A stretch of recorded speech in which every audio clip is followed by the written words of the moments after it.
We're well aware that some of our conditions that we see are sensitive issues, and sometimes men or even women don't want to come in and talk about them because they are very personal.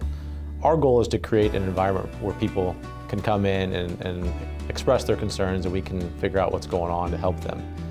And then it's just about creating, a sense of comfort.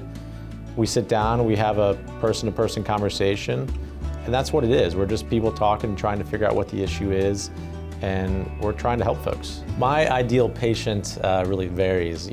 Because we see such a wide range of patients, it just depends on what the issue is. So again, I have a focus in prostate cancer, bladder cancer, kidney cancer, and also kidney stones. But we see anything related to the urinary system, so kidneys, ureter, bladder. We also deal with the male reproductive system, so sexual dysfunction, anything related to the male genitalia. So it can be anything from a young man looking for a vasectomy, a young man or woman, or an older man or woman with a kidney stone, or older patients typically with prostate, kidney cancer, or anyone with urinary incontinence or difficulty urinating. So it's a really wide range, and that's kind of why I love urology, is just the diversity that we see. So the benefit of a local urologist is, of course, everything's right here for people. So again, a lot of the patients we see are men. We see a fair share of women as well.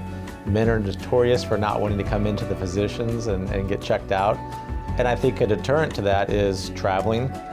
So if you can have care locally here, I think that just removes one of the barriers for folks, and it makes it easier for people to come in and be seen. There's so much that can be done for our health in terms of diet and exercise and staying active and healthy. But from a urology standpoint, a urinary standpoint, I talk a lot about just proper fluid intake, and that's mainly water intake. For most folks, that's about 6 to 8 cups of water a day.